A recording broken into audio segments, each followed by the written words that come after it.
Hello friends, welcome to my YouTube channel. आज शुरू करेंगे एक्सरसाइज 13.4 से क्वेश्चन नंबर 2।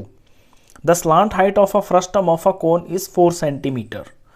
कोई फ्रस्टम है, किसी कोन का फ्रस्टम ये होता है। कोन का फ्रस्टम जब किसी कोन को बीच में से काट देते हैं तो इस तरह की ये शेप जो बनती है ये फ्रस्टम होता है। इसे हम कोन का फ्रस्टम बोलते हैं। इसकी जो स्लांट हाइट है, ये स्लांट हाइट होती है तिरछी वाली जो साइड होती है, ये स्लांट हाइट, और इसको एल से डिनोट करते ये 4 सेंटीमीटर दे रखी है बुक के अंदर। आगे दे रखा है and perimeters of its circular ends are 18 centimetre and 6 centimetre. और पेरीमीटर का मतलब होता है बाउंड्री, और जो गोल चीज़ें होती है ना उनके पेरीमीटर को हम सरकमफ्रेंस बोलते हैं। वो ब्रैकेट में लिखा भी हुआ है बुक में। तो ये इसके दो पार्ट हैं, ये वाला एक ऊपर वाला सर्कुलर पार्ट और एक नीचे वाला सर्कुलर पार्ट। तो इनके जो सरकमफ्रेंस है ना वो भी दे रखे हैं। बड़े वाले का तो है 18 सेंटीमीटर, तो इसका सरकमफ्रेंस 18 सेंटीमीटर है, और छोटे वाले का सरकमफ्रेंस 6 सेंटीमीटर है। इसे मैंने बड़े छोटे सी से डिनोट कर लिया। ये इसके सरकमफ्रेंसेस हैं। आगे कहता है find the curved surface area of the frustum. तो इस फ्रस्टम का कर्व्ड सरफेस एरिया बताइए। कर्व्ड सरफेस एरिया का मतलब सिर्फ साइड साइड से है। इसकी जो गुलाई गुलाई पार्ट होगी, इस तरह का फ्रस्टम है ये। जैसे कि ये कप की शेप का है, ये हो गया। ये ऊपर का बड़ा वाला पार्ट है, ये नीचे छोटा पार्ट है।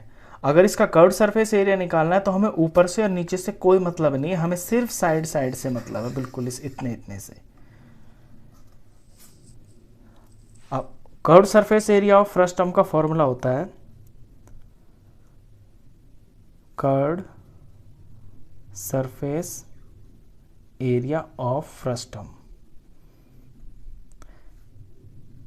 इसका फॉर्मूला होता है पाई आर प्लस आर और ये एल।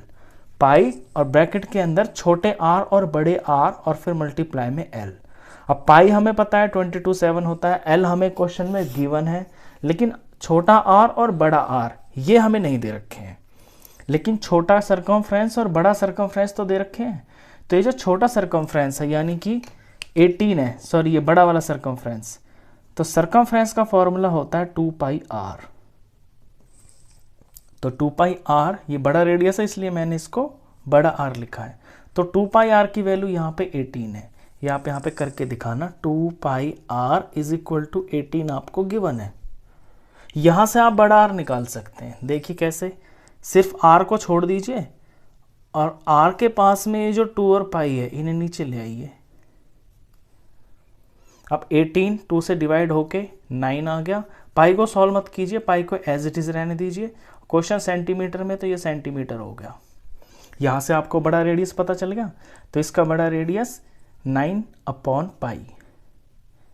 अब छोटा निकालते हैं।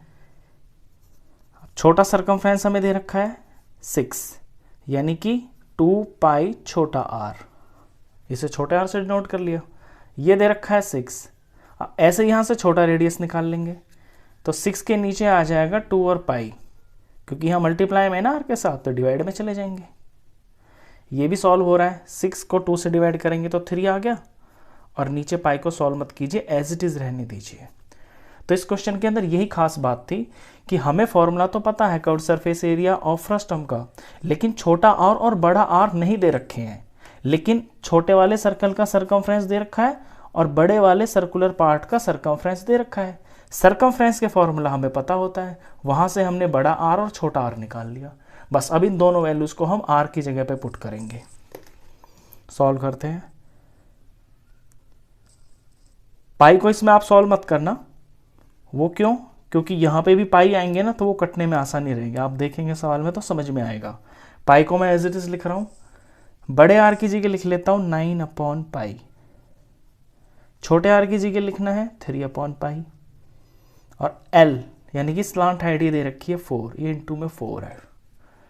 पाई को एज इट इज रखते हैं, इसको सॉल्व करते हैं। ये एक फ्रैक्शन है, एडिशन ऑफ फ्रैक्शन है, और एडिशन ऑफ फ्रैक्शन के अंदर दोनों का ये जो नीचे का है डिनोमिनेटर जब सेम होता है तो हम उसे एक ही बार लिख लेते हैं, और ऊपर अगर प्लस है तो प्लस हो जाता है, माइनस है तो माइनस। तो यहाँ तो प्लस हो रहा है ना, 9 और 3 हो गए ये 12, और इनटू में ये 4। और देखिए 3 टर्म्स हैं, तीनों मल्टीप्लाई में है, तो पाई से तो पाई कट गया और 12 और 4 रहेगा, 12 4 48 होता है। और सरफेस एरिया का क्वेश्चन है, तो एरिया में सेंटीमीटर का स्क्वायर लगेगा।